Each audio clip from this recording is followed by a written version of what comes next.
I'm a champion. I'm a killer, I'm a savage, been that way since the beginning. Me and Twizzy really spitters, why the hell is y'all pretending? We just youngins on the loose, ain't no need for apprehending. And we never second guessed it, cause we always had a vision. I'm a beast, I'm a dog, tell me what's the plan of action? When I tell you that I want it, pull them out like Janet Jackson. Put your name on the boat, but you know I'm still a captain. When the liquor's in my system, baby, anything can happen. Got the west side of this, girl, I stress out for this. Got that cold blood in my veins like a reptile in this.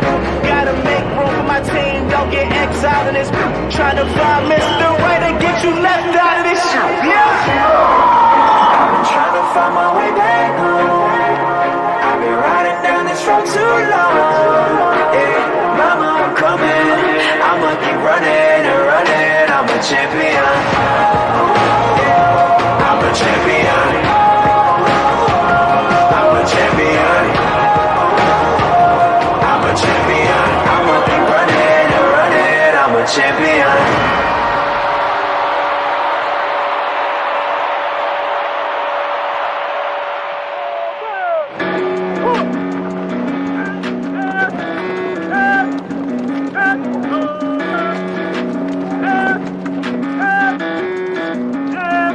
So he stabs, I step in the same way. Now my hand slides down, and where are we at? I've been teaching fighting techniques to government agencies for more than 15 years, including the US Marines, US Marshals, US SWAT teams, and US Navy SEALs. He's gonna stab me. I go here, and then I go here, and then I could go here or here. Nearly all the techniques I teach are banned in the sport of mixed martial arts. I can control the direction of the muzzle, you guys see that? These are some of the most effective and damaging moves you could use in a real-life situation, be it in self-defense, If I'm here, on the street, then I knee. or in war. Straight into the trachea. Now you're gonna knee, step back, and then rip. And the gun comes out. Good. This is life or death for these guys, and I'm honored to share this knowledge. Let's see your muscles, James. Let's see your muscles. Oh, yeah. Go on, do it again and again. That's right. That's it. Power. James, he was a very lively child, quite hard to control. His teacher said to us, I'm finding it difficult to cope with him because he is so not aggressive, he is so Lively, really. lively, yes, I think that's probably the better word. So I took him to one of the training sessions of Kyokushinkai, which is a very hard style of karate. It's a bit more controlled and structured. It calmed him down. From then on, he took the karate to heart. Bruce Lee was his hero as a child, and he had big posters in his bedroom. Like a lot of boys, I dreamed about becoming a kung fu master who could fight off bad guys in any situation. But when I was a teenager, I got attacked on the street and beaten up, coming face to face with the reality that all those choreographed karate routines I'd spent years practicing were completely useless. Then I found out that the same thing happened to Bruce Lee when he was my age, launching him on a quest, the search for truth in combat. Lee went on to study a wide range of martial arts, taking only the best parts of each discipline. His philosophy was simple. Research your own experience. Absorb what is useful. Reject what is useless. Add what is specifically your own. Armed with this philosophy, I vowed to follow in Lee's footsteps. 15 years and 5 black belts later, I was given the opportunity to put my training to the test. Good combination by Wilkes. Johnson trying to fight back, though. Nice knees by Wilkes. Johnson is in trouble. One hook in, and he's got the choke. He's got one arm across. Gets up and around now. He's got a pass! Wilkes is the ultimate fighter. With seconds to go. Outstanding performance by James Wilkes. James Wilkes from Leicester, England, is the ultimate fighter. Then, I got injured. I was sparring with a future heavyweight champion and tore ligaments in both of my knees. unable to teach or train for at least 6 months. I spent more than 1,000 hours studying peer-reviewed science on recovery and nutrition, looking for any advantage I could find to get back on track as quickly as possible. That's when I stumbled across a study about the Roman gladiators. The gladiator graveyard from Ephesus is the only one with a significant number of individuals buried there. Archaeologists recovered the remains of at least 68 gladiators. There have been more than 5,000 bones analyzed for the study. We found in the cross-section of the bone very high bone mineral density, which indicated intense training and high-quality diet to build up strong muscles and strong bones. This diet gave the gladiators the nickname hordeari, which means beans and barley muncher. We know different food sources give different amounts of strontium in the bones. High strontium levels in vegetarians, low strontium levels in carnivores. If there is low strontium in the sample, the flame will stay blue. If there is high strontium levels, it will change from blue to red. The gladiators were predominantly vegetarian. This totally blew my mind. The gladiators were highly prized fighters who got the most advanced training and medical care in the Roman Empire. To think that the original professional fighters ate mainly plants went against everything I'd been taught about nutrition. And now, ladies and gentlemen, the one and only Superman. James, does Superman eat meat? Yes. He does? Yep. Oh. Could you tell us what sort of foods you eat at tea time when you come home? Nearly the same as dinner, but egg and lamb chop. Do you think all the other children should eat those sort of foods? Yes. In order to get strong?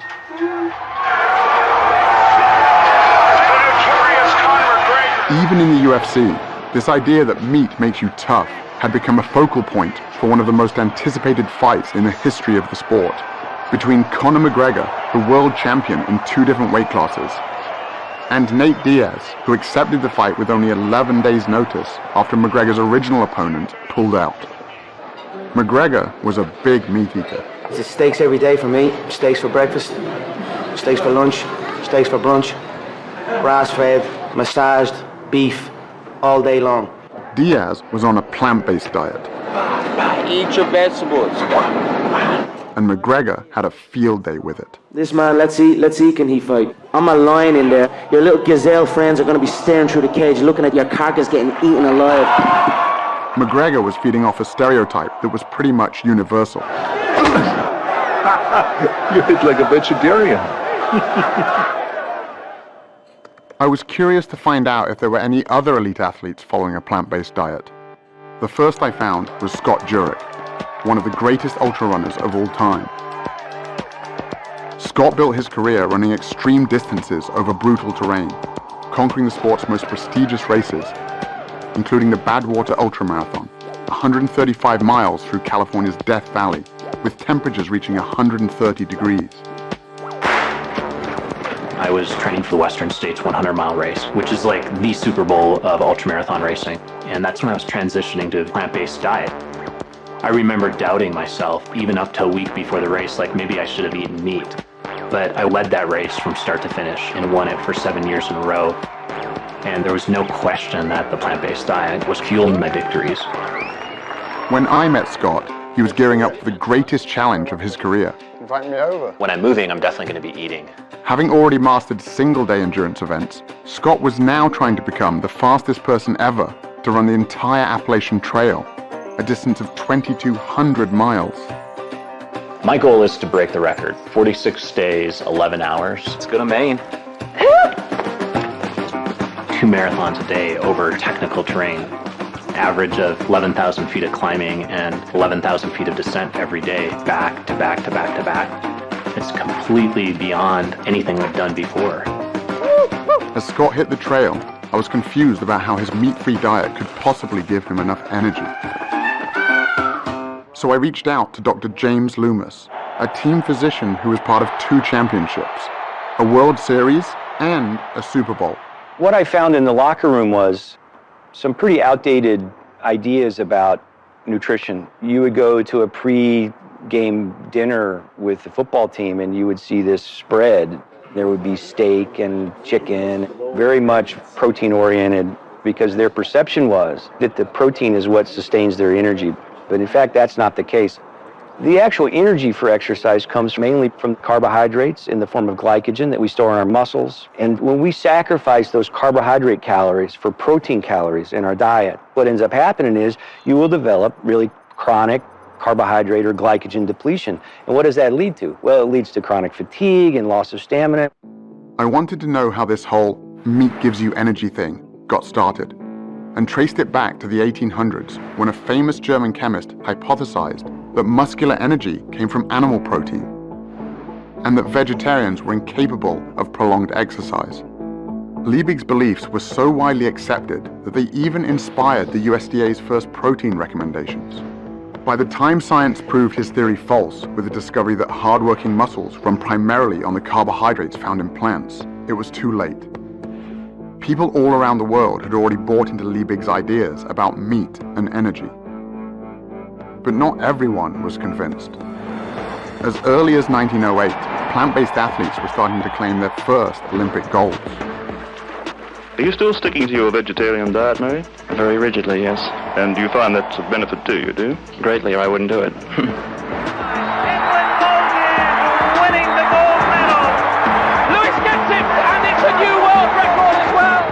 I changed my diet to a vegan diet, and I set all of my personal bests at 30 years old. The oldest man ever to win a world or Olympic medal. And there were current Olympians too. Morgan Mitchell is the two-time Australian 400-meter champion. Here comes Morgan Mitchell. Champion, this is very, very fast. It's tough, the 400, I won't lie.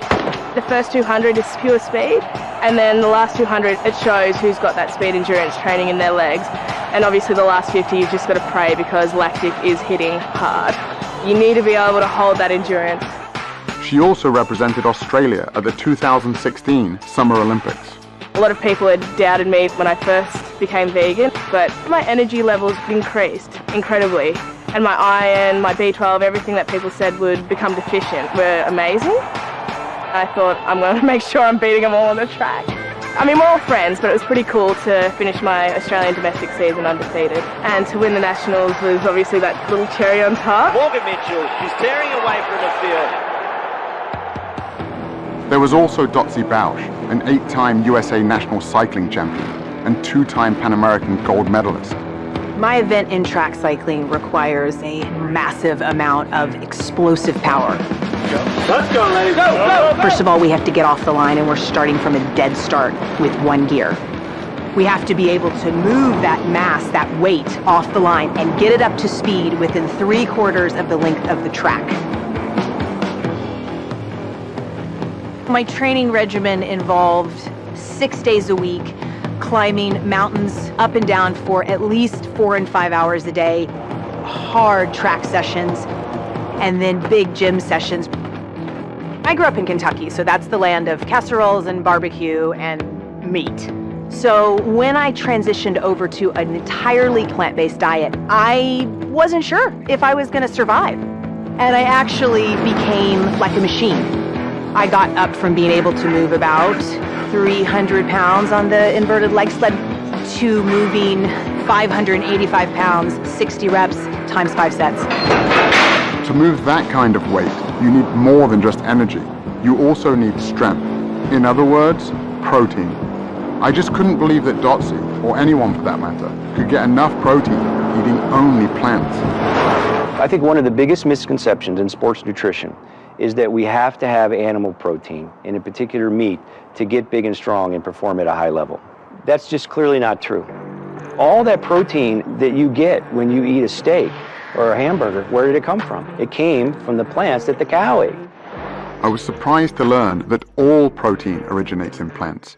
Cows, pigs, and chickens, it turns out, are just the middlemen. In fact, the largest study to compare the nutrient intake of meat eaters with plant eaters showed that the average plant eater not only gets enough protein, but 70% more than they need. Even meat eaters like me get roughly half of their protein from plants. But athletes need more protein than most people do. So I crunched the numbers from the study and realized that based on the amount of calories I was eating, I'd still be getting more than enough protein to build and maintain muscle. For example, 1 cup of cooked lentils or a peanut butter sandwich has about as much protein as 3 ounces of beef or 3 large eggs. But what about the quality of the protein? I'd always heard that plant-based protein was inferior. Proteins are strings of amino acids, and there's some amino acids our bodies can't make. Those are the essential amino acids. So we have to get them from food. And one of the arguments about animal-based proteins being superior is that plant-based proteins aren't complete, so you're not going to get all the amino acids, and that's a fallacy as well. Again, I was surprised to discover that every single plant contains all the essential amino acids in varying proportions. And when it comes to gaining strength and muscle mass, research comparing plant and animal protein has shown that as long as the proper amount of amino acids are consumed, the source is irrelevant. This all sounded great in theory, but all the athletes I'd met so far were pretty lean. If getting lots of protein without animal foods really wasn't an issue, where were all the big guys?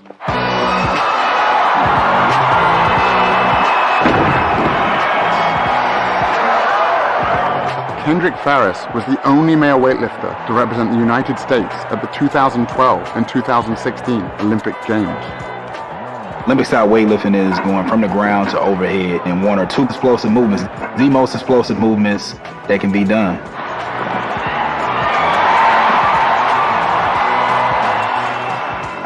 When I made the switch to a plant-based diet, they were like, I don't know how you're going to lift that much weight, and you're not going to be eating anything, you're just going to eat grass, like how are you going to be strong? I qualified for my 3rd Olympic team, you know what I'm saying? I broke 2 American records.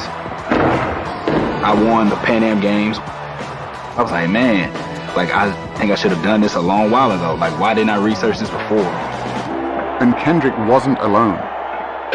5,000 miles away, I found another strength athlete named Patrick Baboumian. Long Bandits!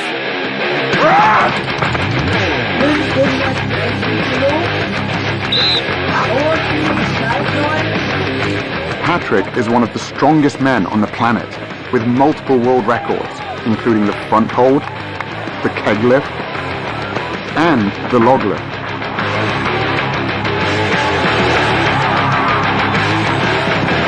How could one of the world's strongest men be so powerful, eating only plants? No meat, no milk, no eggs. Most of the training I do at home because it's just more practical. Someone asked me, how could you get as strong as an ox without eating any meat? And my answer was, have you ever seen an ox eating meat? I stopped eating meat in 2005. Up to that time, I was 105 kilo. And now I'm 130 kilos. Also at the same time, I set like 4 world records. So when I stopped eating meat, I got stronger and bigger. Okay, so I just go under here. Okay, yeah. Really take care of, your back should really be straight. Get up. At 700 pounds, I could not move the yoke at all. It felt like it was bolted to the ground.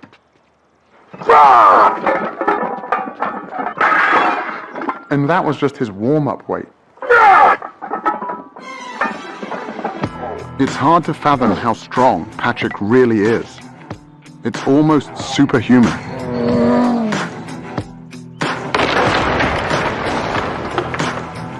When I met Patrick, he was training to break the world record for the heaviest weight ever carried by a human being. To break that record, Patrick would have to carry 1,224 pounds. That's the weight of a horse, a distance of 33 feet. The thing with the yoke is, if you really, really go insane with the weight, when you do a step and all the weight is on one leg, it sometimes feels like your bones could just break. It's probably one of the most terrifying things that we do at strongman events.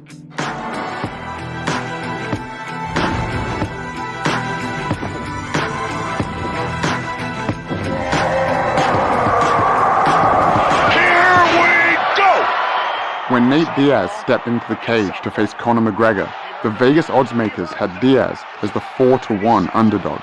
He caught him again with a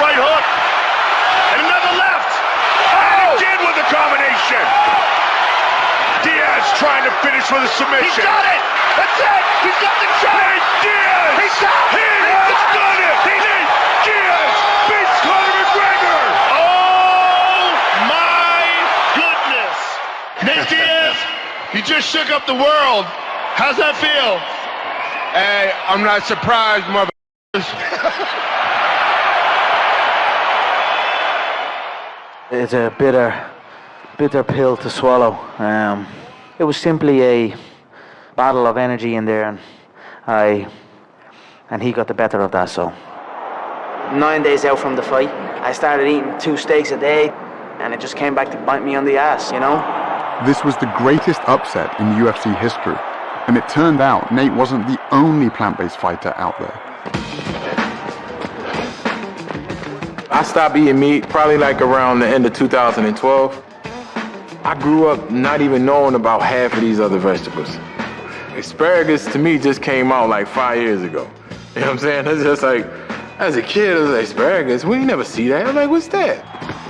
Bryant Jennings is a heavyweight title contender, best known for going the distance with Vladimir Klitschko, one of the greatest boxing champions of all time. My early years growing up in Philly, the only thing we knew was spinach in a can, collard greens, and Popeyes, KFC, everybody frying chicken. Most people say, oh, where do you get your protein? As if everybody that's in KFC is looking at the back of a bucket, like, yeah, how much protein is, y'all don't know. So y'all really don't know what y'all eating.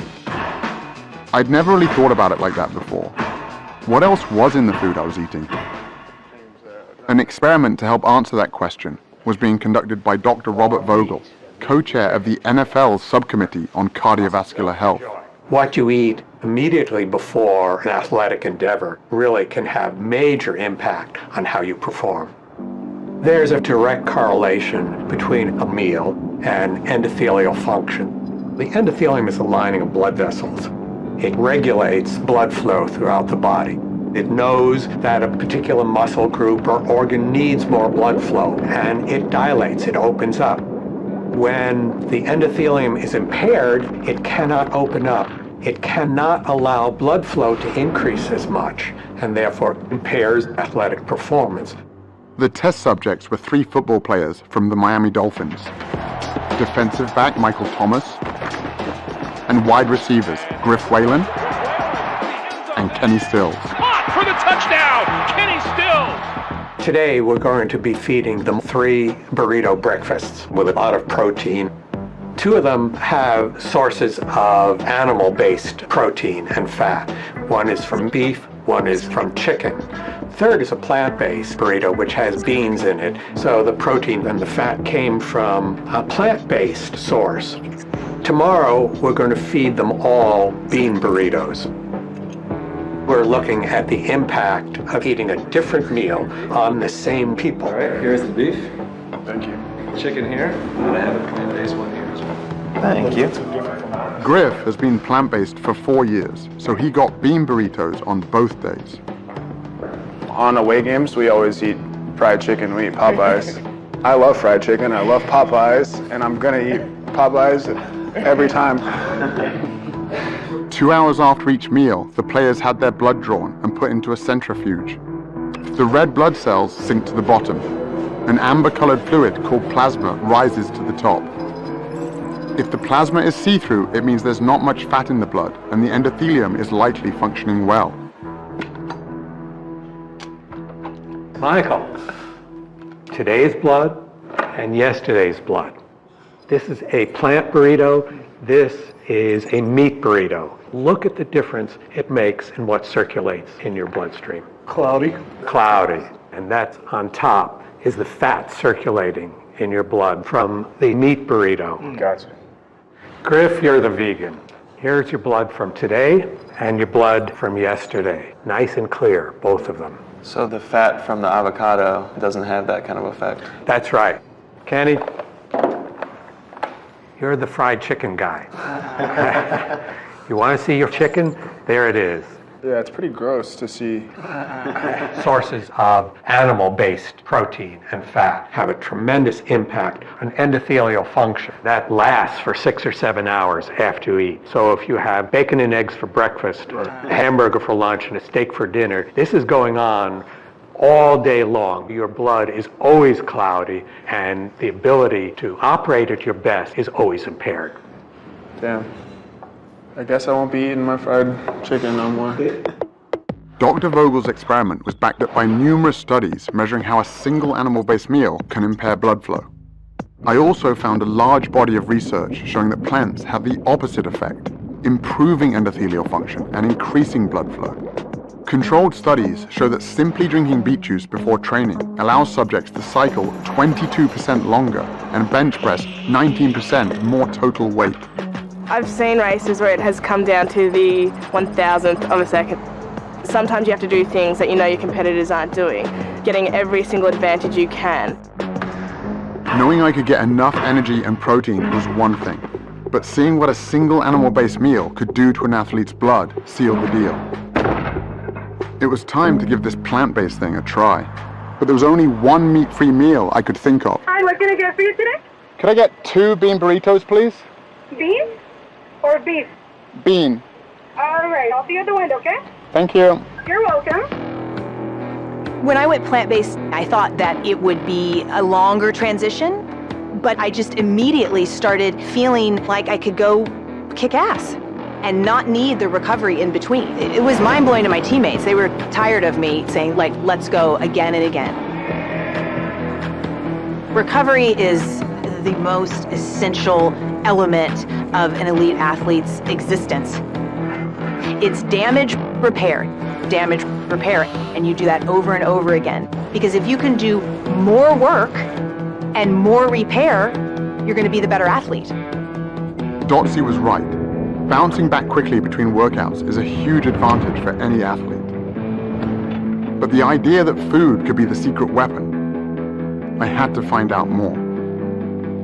Dr. Scott Stoll is a former Olympian and a team physician for the USA Olympic team. I work with professional athletes that are very interested in protein. Protein's important, but which package is your protein coming in is the better question to answer. The plant-based protein versus the animal protein, which package is going to help the body overcome inflammation and help the body to recover? In animal products, you're getting protein packaged with inflammatory molecules like new 5-GC, endotoxins, and heme iron. When we consume animal products, it also changes the microbiome, the bacteria that live in our gut. And the bacterial species that have been shown to promote inflammation overgrow and begin to produce inflammatory mediators like TMAO. The study that showed that a single hamburger impairs blood flow also showed that it can increase measures of inflammation by 70%. In the arteries, inflammation reduces blood flow. In muscles and joints, it can increase soreness and delay recovery.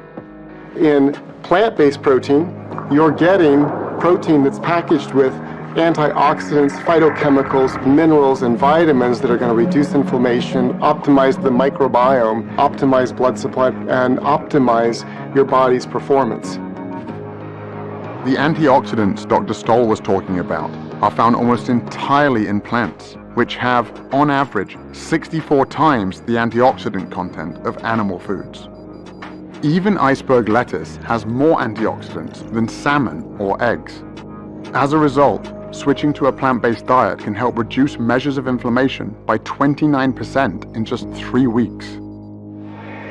I was about ready to retire, as I should have been, because I'm like 35 at that time.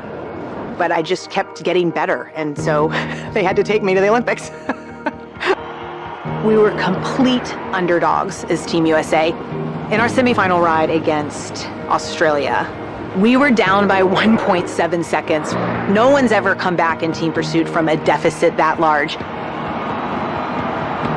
And we beat them on the line by 8/100ths of a second.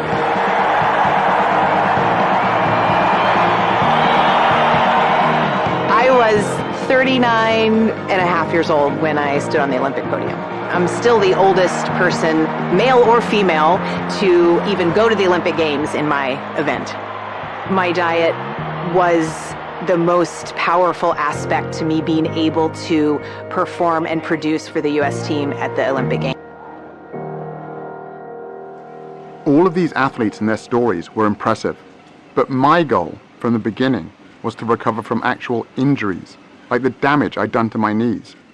Down at the line of scrimmage in the arms of Derek Morgan. Derek Morgan had been on a similar journey. In the NFL, the injury rate is 100%.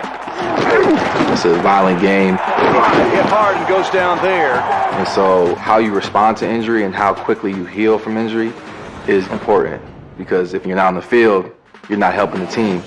I was reading the research and seeing that a plant-based diet could be beneficial specifically for recovery. And so I started incorporating it, and I started seeing really good results with it. I was recovering better. I wasn't getting as sore. I was a lot less swollen. Basically, to confirm what I was feeling, I got my blood tested. 6 months after being on the diet, all of my markers were down, my blood pressure, my cholesterol. But the main thing I was looking at was the inflammation marker in your blood, and mine was almost obsolete. It wasn't there anymore. A whole food plant-based diet is going to optimize the growth of blood vessels into damaged tissue. It's going to lay down new tissue in tendons and muscles. It's going to stimulate their immune system to fight off infections. So almost at every level, eating the right foods is going to accelerate the healing process. 6 weeks into my personal plant-based experiment, I went to the gym to see if I could notice a difference. I wasn't able to spar or wrestle yet, so I decided to hit the battling ropes. At my gym, lasting 10 minutes on the ropes gets your name on the wall. Only a few people had ever hit 20 minutes. Even at the peak of my conditioning, the most I'd ever got was 8 minutes. James, keep it going. But on this day, I hit 10 minutes easily. Then I hit 20, 30. You're at 45 minutes. I thought, holy shit, I'm gonna do an hour. I went past the hour mark by about 1 minute and just thought, all right, that'll do. I can't believe you just did that, man. The only thing that had changed was my diet. I could have kept going. That's way over the record, right? Yeah. Freaking hour. When I was growing up, the toughest guy in the world to me was my dad. He taught me the value of self-defense and was always there to help me when I got into trouble. But now, he was the one who needed help. You had a heart attack? Correct. Had you had much in the way of symptoms prior to this episode? No, never before. After my dad got out of the hospital following emergency heart surgery, we got on a Skype call with Dr. Caldwell Esselstyn, an internationally renowned heart disease researcher from the Cleveland Clinic. Always been, I think, very fit. So somewhat of a surprise. Well, no, not a surprise. In all of Western civilization, there is nothing more common than coronary artery heart disease. And that is because of the foods that most people eat every day. Do you happen to recall into which of your arteries did they place the stent? Was it into the left anterior descending or the right? After seeing how much a single animal-based meal can affect healthy young athletes, I couldn't help but wonder what a lifetime of these foods might have done to my father's heart. In all of our studies, we found the same thing. These same biological mechanisms that affect performance also affect our health. Chronic inflammation, oxidative stress, and endothelial function. When you eat animal products, you start to form plaques in the coronary arteries. Plaque formation in the arteries doesn't just limit the function of the arteries, it can also block the blood flow, and that's when the heart starts to have some real problems keeping up with the demands of the body. In terms of heart disease, oftentimes there's confusion. People think that, well, I don't eat red meat, so I'm okay. We know that it's more complicated than that. It's not just red meat. It's not just the fat. For nearly 50 years, we were told that the primary cause of heart disease was saturated fat and cholesterol, and that leaner meats, lower fat dairy products, and egg whites were the solution. But the research now shows that the other inflammatory compounds in animal foods, like those that can impair athletic recovery, also play a significant role in the development of heart disease. We're going to do a whole lot better by just getting rid of the animal products. And there are really good biochemical reasons for that. Heme iron is one of them, for example.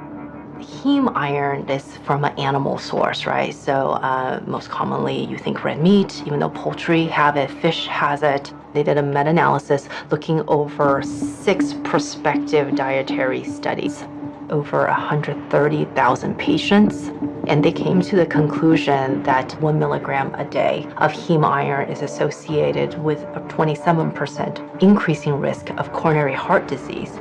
To put that in perspective, an average hamburger patty has about 2 to 3 milligrams. And it isn't just the iron in animal foods that can cause problems. It's actually the animal protein itself. It's not just red meat, not just chicken, not just eggs, not just milk. It's the ingestion of any animal protein. At that moment in time, a process begins at a chemical level inside the body. When the protein found in animal foods is cooked, preserved, or even just digested by our gut bacteria, highly inflammatory compounds are formed that corrode our cardiovascular system. This helps explain why people who get all of their protein from plants reduce their risk of heart disease by 55%. It would also help explain why the only diet that has ever been shown to actually reverse heart disease is a plant-based one. What we found is that in the first month, there was improvement in blood flow and the heart began to pump blood more normally. After a year, even severely clogged coronary arteries became measurably less clogged, and even more improvement after 5 years. But in the randomized control group, who were doing just what their doctors told them to do at the time, less red meat, more fish and chicken, little exercise and so on, their arteries got more clogged after 1 year and even more clogged after 5 years. While all of this sounded promising, my dad didn't just need to get better. He needed to get better fast. The stents in his heart were only a temporary solution. He could have another heart attack at any moment. I found some hope at a firehouse in Brooklyn, where Dr. Esselstyn's son Rip, a former firefighter and professional triathlete, was launching some of New York's bravest on a powerful new program. What's the #1 killer of firefighters in the line of duty? Heart attacks. 67% of firefighters who perish in the line of duty die of heart attacks. So this right here, that is what we call a healthy artery. The blood can flow through this huge opening here, and this is what happens after decades on the meat and dairy diet. Okay? If you guys have been eating this way, I want you to take the 7-day rescue challenge. We bought you guys plant-based groceries. I want you to give yourselves the chance to see what your internal biochemistry does in just 7 days. My cholesterol is elevated. My LDLs are always very high. The same job that I was doing like 10 years ago without an effort, without taking an effort. Despite working out all week, playing sports, my cholesterol's high and growing by about 10, 15 points every year for the last 5 or 6 years. I realized a couple salads a week, it doesn't really cut it. I got 2 kids, so hopefully I'll feel better, have more energy, and add some years to my life. I went to see if I could get my dad to make these same changes to his diet as soon as possible. Well, what are you suggesting? Well, let's do the shopping. Tomatoes, cucumber, we have hummus dips. But my dad can be a little stubborn, Soya yogurt, and that's about it, I think. so I wasn't feeling that hopeful. We'll just drink tea. I come from a town called Melton Mowbray, known in England as the rural capital of food. It's the home of Stilton cheese and the world-famous Melton Mowbray pork pie. The pace of change here is very slow. And my dad, like most of us, is a product of where he grew up. I just couldn't imagine someone as set in his ways as my father making such a big switch. On the top there, worth another 20 quid. He was 50 quid a lot. Until I got home and went back to the gym. You push me? Oh, here. I've spent years working out with Lucius Smith, He was a cornerback in the NFL, has a black belt in jiu-jitsu, and was my strength and conditioning coach. That's it. More arms, I told Lou about the research I'd been doing and what happened to my dad. And he'd never mentioned this before, and he said, I've been on a plant-based diet for almost 10 years. Lou is 60 years old, not far off my father's age. Most guys my age can keep up with the grandchildren. My grandchildren can't keep up with me. When I went from an animal-based diet to a plant-based diet, my blood pressure went down to like 110/70. My heart rate, sometimes it's been under 50, like 48, 47. I'm more focused, I'm more relaxed, and I noticed that I have a lot more energy because of the plant-based diet. Come on, man, come on. People in their 20s, they come in here. We do a workout. I sustain the workout a lot easier than they do. We can come in here and do 800. Listen to what I just said. 800 kettlebell swings and snatches in one workout. They can't make it. I'm not kidding you.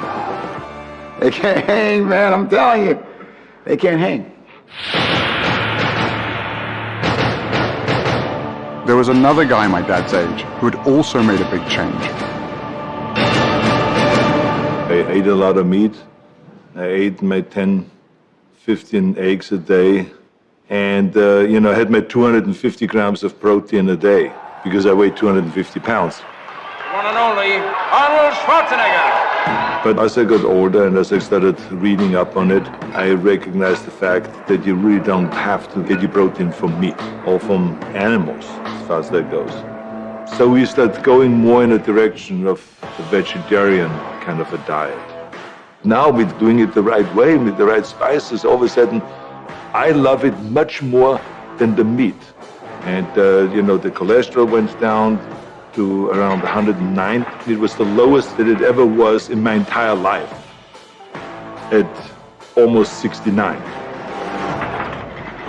What we eat has a major impact on our health and our well-being in every way we can measure. People who eat a diet that's high in animal protein have a 75% increased risk of premature death from all causes and a 400% to 500% increased risk of death from most forms of cancer, prostate, breast, colon cancer, as well as type 2 diabetes. The amino acids that come from animal sources tend to make our cells rev up and multiply faster. For example, there is accumulating evidence that high consumption of proteins from dairy sources is related to a higher risk of prostate cancer. That chain of cancer causation actually seems pretty clear. Cancer has been linked to other animal foods as well. Research funded by the National Cancer Institute found that vegetarians who add 1 or more servings per week of white meat like chicken or fish more than triple their risk of colon cancer. So it's not one set of dietary guidelines for improving your performance as an athlete, another one for reversing heart disease, a different one for reversing diabetes, a different one for reversing prostate cancer. It's the same for all of them. As groundbreaking as all of this nutritional science was, I also found it really confusing. How could meat be so bad for us if that's what our ancestors were supposedly built to eat? When we think about the diet of early humans, we're often drawn to thinking about meat, but plant foods were more important than the archaeological record gives credit for. The food that could be relied on wherever you were was the plant food. The popular perception of what early humans ate dates back to the 1930s and 1940s, when there was some amazing finds of early human ancestors, animal bones and tools that very much look like they may have been used to butcher and maim those animals. So very early on, we had this notion that meat had a disproportionately larger role in the diet of early human ancestors than it actually did. The bias in the archaeological record toward stone and bone preservation over things like plants has led to a very skewed view. If we look at deep time, bones and stone tools preserve very well, but plants decay very rapidly. What's exciting, though, is in the last decade, we've started to realize microscopic fossils of plants do preserve quite well. And so we're revisiting some of these earlier Paleolithic sites and finding abundant evidence of plants. Advanced technologies, like those used to analyze the gladiator bones, have allowed scientists to take a closer look at the tools, bones, and teeth of our ancestors, leading to the discovery that early humans ate mostly plants. And the reason for this is actually quite simple. Humans do not have any specialized genetic, anatomical, or physiological adaptations to meat consumption. By contrast, we have many adaptations to plant consumption. We have longer digestive tracts than do carnivores, and this allows humans to digest plants and fibers that require longer processing time. We also lack the ability to produce our own vitamin C. Vitamin C is found in plants, so the fact that we cannot make our own indicates just how reliant upon plants we actually are. This is why we have trichromatic vision. This is very different from carnivores, which have dichromatic vision. We can see more colors, and this is very important, especially if you need to find fresh, ripe fruit. We have a brain that just is desperate for glucose. It's such a fussy organ. That's the only thing it really takes in for energy. Well, meat's not a very good source of glucose. To have a big brain like this, you need to eat something different. And the most efficient way to get glucose is to eat carbohydrates. But what about our teeth? Aren't they proof that we're built to eat meat? In primates, you might think canine teeth are associated with a diet of meat, but they're not. In gorillas, when males want to intimidate other males, they will show the length of their formidable canines. On the other hand, carnivores have distinctive teeth, and they're shaped like scissor blades. They simply shred the meat off and they swallow. Compare that to the teeth of a human being, square and low cusped for crushing and grinding tough plant tissues. Right there in your own mouth is the best evidence we have for a diet that could not have been meat. If you just got placed in some ancestral environment, the best thing you could be equipped with is not a very sharp spear. The most important thing you could be equipped with is knowledge of which plants you can eat. Suddenly it all made sense. The reason an animal-based diet isn't good for us is because our bodies aren't built for it. It's simply the wrong type of fuel. The only thing that didn't really fit was B12, an important vitamin that everyone kept warning me you could only get from animal foods. It turns out that B12 isn't made by animals after all. It's made by bacteria that these animals consume in the soil and water. Just like with protein, animals are only the middlemen. Before industrial farming, farm animals and humans could get B12 by eating traces of dirt on plant foods or by drinking water from rivers or streams. But now, because pesticides, antibiotics, and chlorine kill the bacteria that produce this vitamin, even farm animals have to be given B12 supplements. And up to 39% of people tested, including meat eaters, are low in B12. As a result, the best way for humans to get enough B12, whether they eat animal foods or not, is simply to take a supplement. When I caught up with Scott a full month into his 2,200-mile trek, he had fallen well behind record pace. Not even a week into the journey, I developed a quadricep tear. I had to start thinking, okay, how am I going to get through this? There are no rest days when you're setting a speed record on the Appalachian Trail. I needed to recover while I was still pushing my body to the brink, waking up the next day and the next day after that and doing the same thing. I really had to trust in my training and trust in my nutrition to help me get up each morning at 4:30 and put another 50 miles in.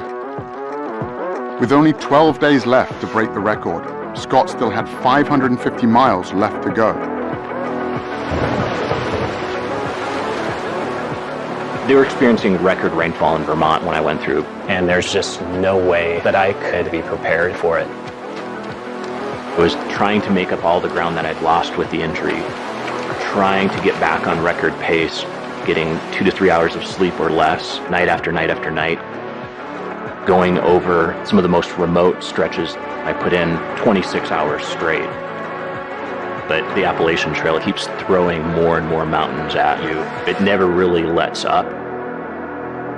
And by the time I actually got to New Hampshire, the White Mountains just obliterated me.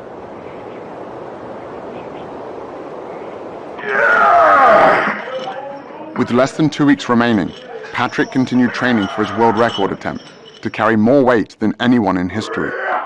I started lifting weights when I was 14 years old because I was kind of wimpy and small in that time. And I wanted to be some kind of hero. able to help if something happened. This is my mom and dad.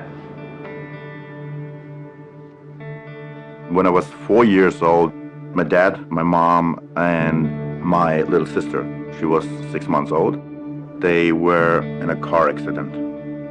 And only my mom survived the accident.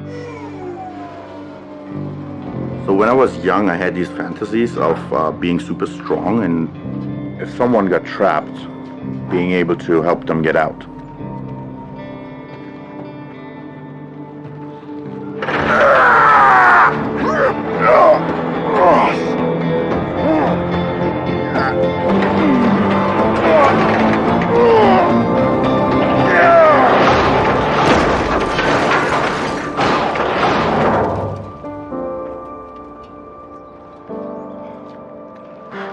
For any guy watching that day, it wasn't just a car Patrick had crushed.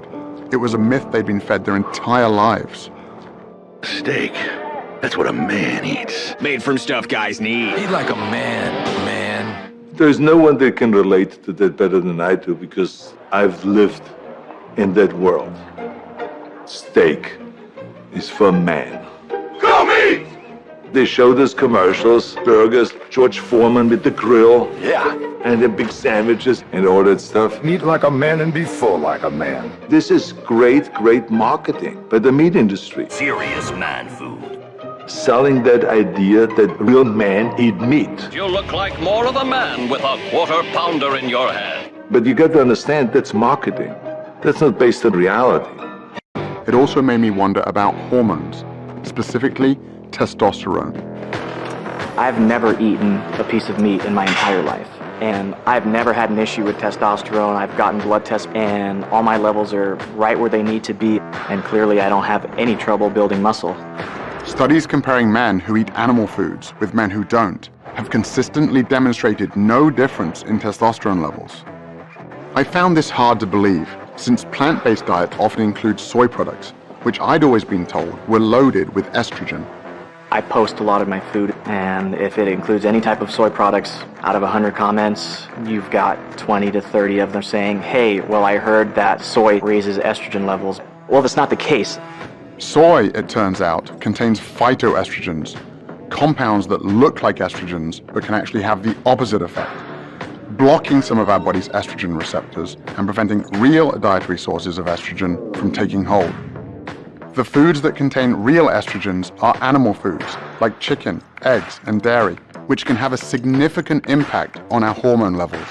Simply drinking cow's milk can increase a man's estrogen levels by 26% in just 1 hour, while dropping their testosterone levels by 18%. Another hormone strongly connected to diet is cortisol, a stress hormone linked to reduced muscle mass and increased body fat. Research has shown that people who replace animal foods with high-carbohydrate plant foods experience an average drop in cortisol levels of 27%. This is what I always heard, like, you can't go lean, you can't go shredded vegan because you have so much carbs. But I'm standing here in the best shape of my life, easy. I already knew that processed carbs, like white flour and sugar, can lead to weight gain. But what I didn't realize is that unprocessed carbohydrates like oats, bananas, and sweet potatoes are associated with decreased body fat. An 8-week weight training trial also found that those consuming a normal amount of carbs gained 2.9 pounds of muscle mass, while those in the low-carb group actually lost muscle. A typical bodybuilding diet is a very low-carb diet. So these guys that haven't had a carb in 2 weeks, they're walking around like zombies. I'm backstage eating all the carbs that I want. They're like, how are you eating that right now when you look this shredded?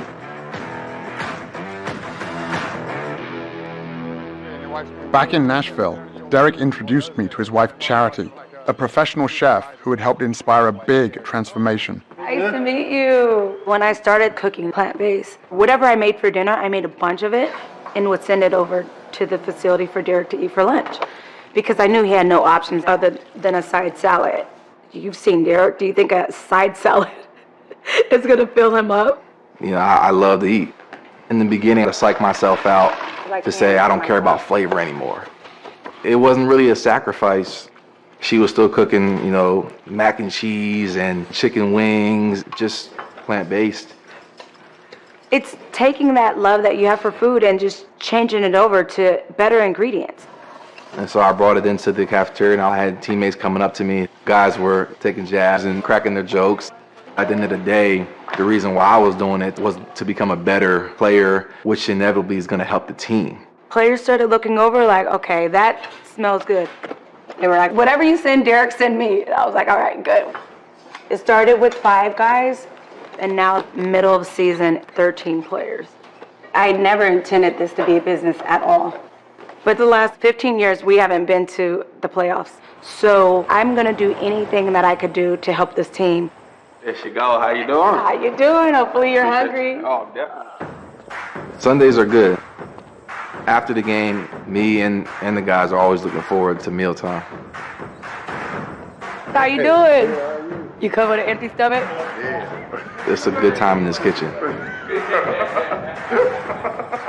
These are plant-based burgers.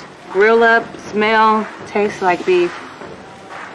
And I'm making truffle mac and cheese, buffalo wings, kale, Caesar salad, crispy Brussels sprouts with a smoked sauce reduction.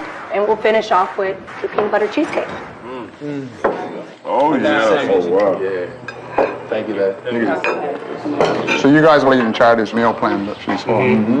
And before, what was your perception? Well, I actually talked bad about y'all for like a couple weeks. Did you think you needed meat to be like stronger? Right. That's exactly what I thought. I told him I feel like my whole childhood life was a lie.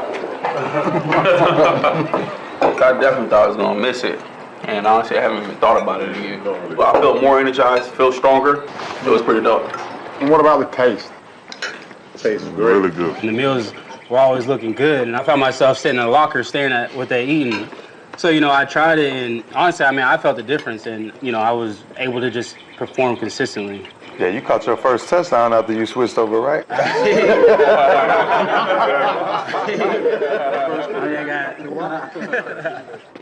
6 months into my new diet, my strength, endurance, and recovery were better than ever. My dad's health was on the mend. Even my wife and kids were on board. But I was also pissed off. Why didn't everyone know about this? And then I remembered my grandfather, who died of heart failure at the age of 63 after more than 4 decades of smoking. A paratrooper in World War II, he got hooked on cigarettes during a time when young people like him were being sold the idea that smoking was actually good for you. Babe Ruth, idol of millions. To sell this idea, the tobacco industry turned to famous athletes, the ultimate symbols of fitness and health. After a game, Carl Furillo of the Dodgers looks for a mild cigarette, a Camel, of course. But right around the time Babe Ruth died from throat cancer in his early 50s, the scientific evidence was starting to stack up, so a new marketing plan was required. According to this nationwide survey, more doctors smoke Camels than any other cigarette. For years, the tobacco industry said that their cigarettes did not cause cancer. And they trotted out their own paid researchers to come out with statements to confuse the issue. Despite their efforts, cigarette ads were eventually banned from sports broadcasting, just in time for another big industry to step up to the plate and start playing the same game. What's in the bag? Big Mac? Play it for it. With a new generation of athletes, including me. But it wasn't long before the evidence against animal foods started stacking up as well. Now that playbook is being used by the food industry. She's from the National Cattlemen's Beef Association. They're going to hire their so-called experts I'm first of all a registered dietitian and nutrition scientist, and I'm a mom. to create just enough confusion. Are you saying with processed meat that it is not, in your view, carcinogenic? I don't say that it supports a sufficient relationship. And they make it seem as though there's doubt about what we're talking about. This is not a link, a causal link between red and processed meat and any type of cancer. But would you recommend reducing meat intake? No, not at all. How on earth is the viewer supposed to make sense of all of this? With overwhelming scientific evidence connecting animal foods to many of the most common deadly diseases, I discovered that the meat, dairy, and egg industries have engaged in a covert response, funding studies that deny this evidence while burying their involvement in the fine print. One of the hired guns paid to conduct these studies is Exponent Incorporated, a company whose research was used by the tobacco industry to deny the connection between secondhand smoke and cancer. For more than 50 years, Exponent has generated studies that challenge the health risks of everything from asbestos, arsenic, and mercury to animal foods. The formula works beautifully for people selling food. It works beautifully for people selling drugs to treat the diseases that bad food causes. And it works beautifully for the media, which can give us a new story about diet every day. Here we go again. New guidelines are muddled and confusing, and not by accident. The eggs are in. So happy about the eggs. I know, I am happy about the eggs. Eating bacon is okay. Absolutely. Okay, butter. Butter is back. But despite the appearance in our media of confusion, there is massive global consensus about the fundamentals of a health-promoting diet, and it's a diet that every time, no matter whether it's high in fat or low in fat, higher in carbs, lower in carbs, in every population, every kind of research, it's a plant food predominant diet. Every time. Just when I thought I'd uncovered every dark secret of the animal foods industry, I got invited to train a paramilitary group in Zimbabwe with a special mission. Okay, so just be very careful, guys. Stay on the rocks. Yeah. So these guys are now listed as critically endangered. There's only about 5,000 of them left on the planet. They're basically being hunted to extinction because of the value of their horn. Around $40,000 a pound.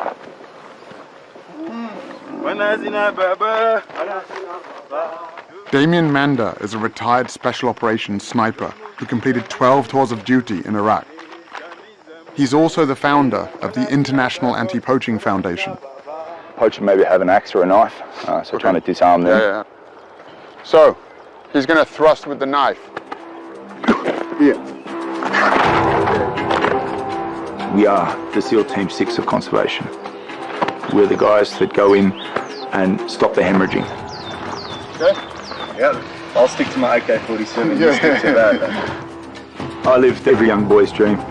Jumping out of choppers, blowing shit up, stuff that most kids can only dream of doing on a PlayStation. I came to Africa because I was looking for the next 6 months adventure. I saw a bull elephant that had had its face cut off.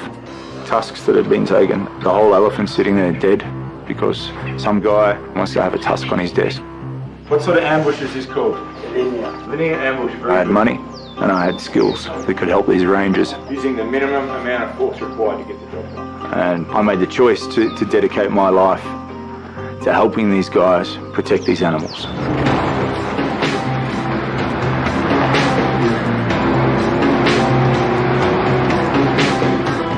After making that choice though, I started to realise that every day I was going out on patrol and protecting one animal and coming home at night and putting another animal on the fire. And I knew I was full of shit. I created this flexible morality that was convenient for me, because if you don't eat meat, you're some sort of vegan that shrivels up into a string bean. In my mind, I justified it. There's enough cows on the planet, they're not going to go extinct. But the longer I thought about it, the more I started to accept what I already knew. The easiest way to protect other animals is just not to put them in your mouth. This whole fantasy that we need meat to get our protein, it's actually bullshit. I mean, look at a gorilla. A gorilla will fuck you up in 2 seconds. What does a gorilla eat? I just do the same things as these big grey things out here that we're trying to protect, elephant and rhino. I just stick to plans. The rangers that we support patrol 5 million acres of wilderness, protecting these endangered species. But the actual biggest threat we have is the meat industry and the land that they are continually taking away from what we have left of these natural wilderness areas. Inch by inch, yard by yard, mile by mile,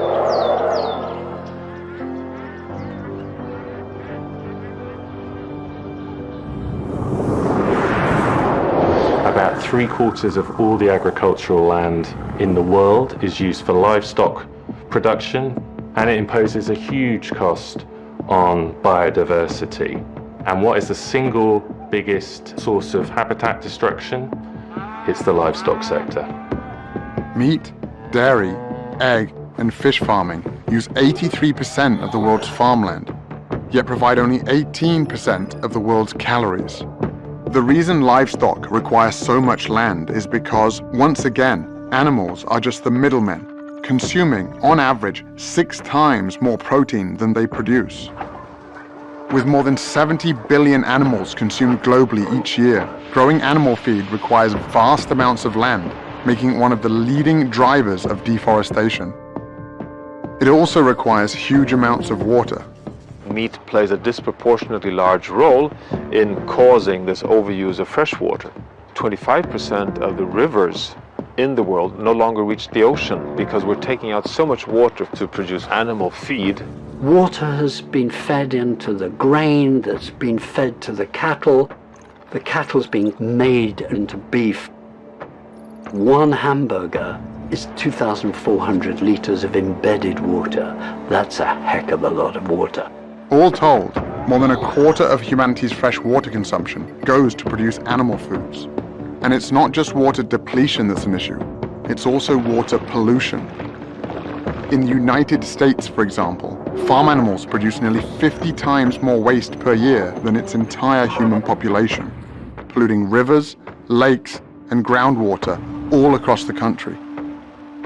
The livestock sector is responsible for 15% of global man-made emissions. So to put that in perspective, that's about the same as all the emissions from all the forms of transport in the world, all the planes, trains, cars, vans and ships, all added up. Agriculture is not only the biggest culprit threatening the future for humanity on Earth, it is also the biggest and most important silver bullet to a solution.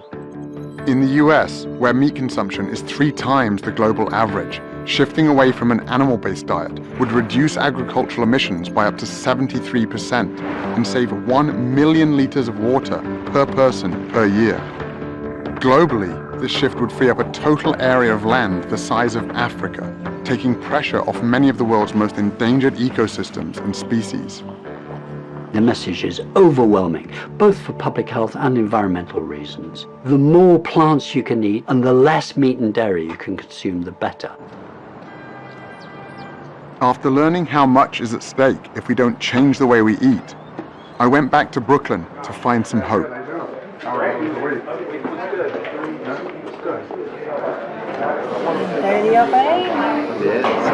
Did you do it right the whole 7 days? Yeah, the entire time. You did? Yeah. Good for you. After eating a meal, I didn't feel like, oh, I gotta go find a couch to sit on or lay down, like that I actually felt energized and I could jump on the bicycle or go on the treadmill or something. Or fight a fire. So I was down 11. 11 pounds? Yeah. Your cholesterol was 262. Right. All right? Which is elevated, much higher than we want to be.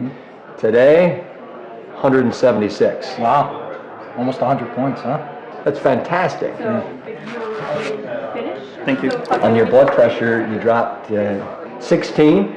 Wow, that's on your really systolic and 2 on your diastolic, so you're now 130/82 as opposed to 146/84. Fantastic, a little bump there. Yeah. Your cholesterol was 276. I mean, you know that that's super elevated, right? Yeah, they were freaking out. They were freaking out. At the doctor's office. You know what? They should be freaking out now because today it was 169. Whoa, now you're talking. 169. You dropped 107 points, my man. That's amazing. Here's what we got. After 7 days, the cholesterol average drop was 21 points. The average weight loss was 6.12 pounds. You guys, instead of having arteries that looked like this here, right? You guys are on the road to having arteries that look like this here. And we know that the #1 killer of in the line of duty firefighters is heart attacks. This is a food-created disease, and you guys don't have to be another statistic. My doctor wanted to put me on a statin, And I kind of looked at it like that was like cheating, like an easy way out, and there has to be a healthier, more long-term alternative. And then when this opportunity presented itself, I took it. When you eat a healthy, whole foods, plant-based diet, it changes the expression of your genes. It turns on the good genes, turns off the bad genes. Your genes are a predisposition, but your genes are not your fate. And even if your mother and your father and aunts and uncles all died of diabetes, cancer, even heart disease, it doesn't mean that you need to. Once I get to here, I'm going to come up and I'm going to drop my head on his face. With help from my new diet, I've fully recovered from my injuries and am back to teaching self-defense. Or I can chop here and start down here. But with a critical new component, internal defense. You can get improved blood flow that allows more oxygen, more nutrients to the muscles. And it's not just the athlete. Armed with the truth in nutrition, I now have the tools to help protect more lives than ever before. It's good? Yeah.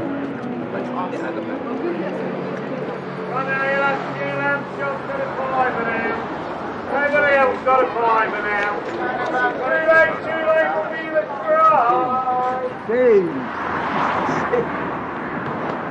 How are you feeling now? Very good.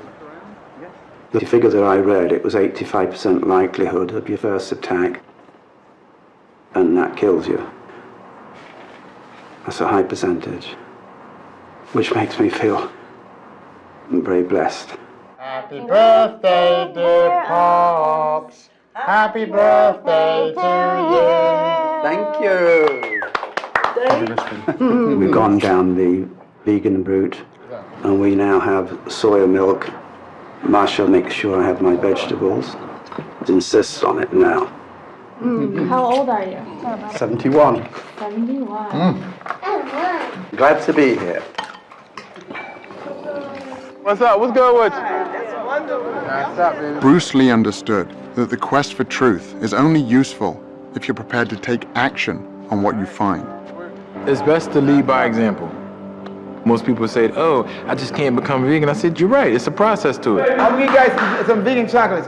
People have this idea in their head that if they're going to do something, it's an all or nothing approach, and that's not the case at all. If you go to people and say, you must stop eating meat, they will say, fuck you. Who the fuck are you to tell me how to eat? But if you explain it, say, hey, why don't you try once a week? Just chill it with the meat.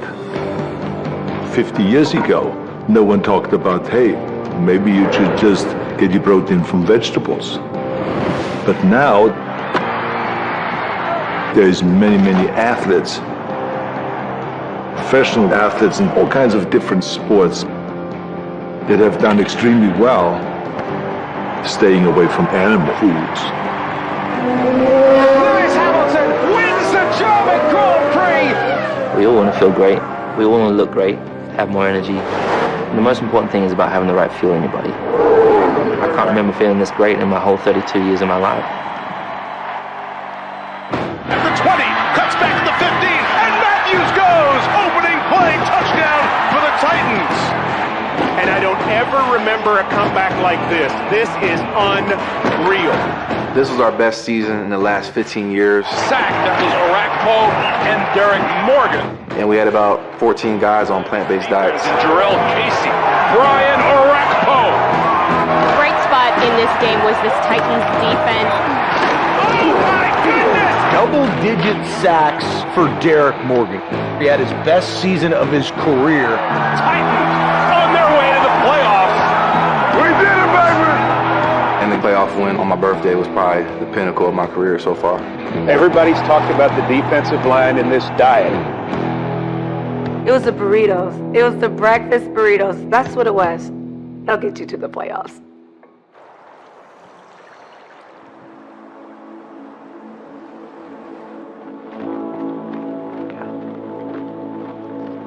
By the time Scott reached Mount Katahdin, word of his perseverance was bringing people out in droves.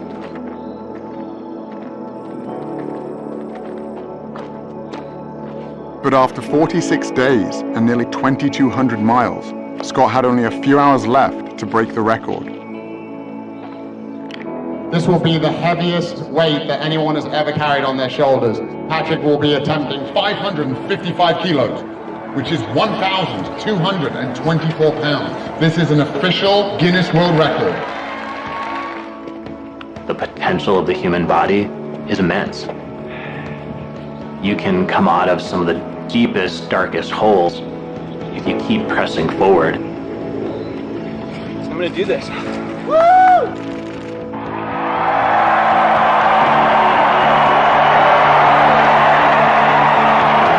Here we go! World record in time! Scott Jurek is one of the world's most accomplished ultra-marathoners. His latest quest, the Appalachian Trail.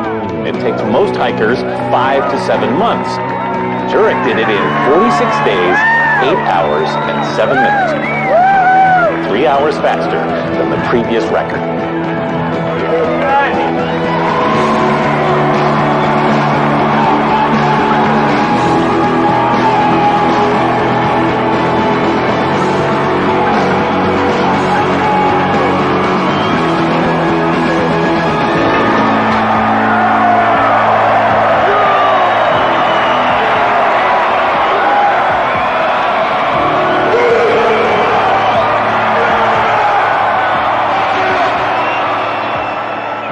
It's not about being the strongest and the biggest.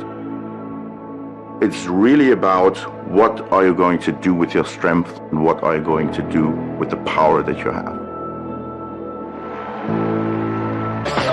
I basically start my day with a big smoothie. Some greens in it like kale or spinach, some pea protein.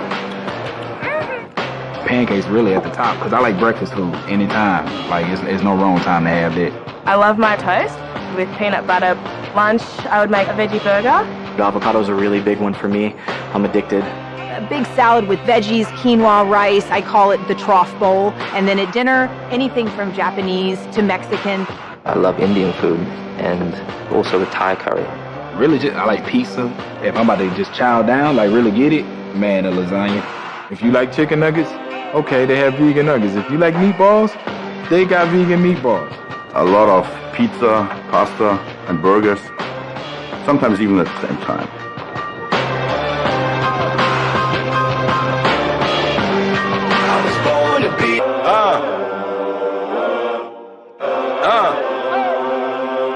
I'm in it just to rewrite history, cause I'm in the mood to label us the leaders of the new school. This ain't for the radio, can't find this on YouTube. This the type of killing that these critics ain't used to.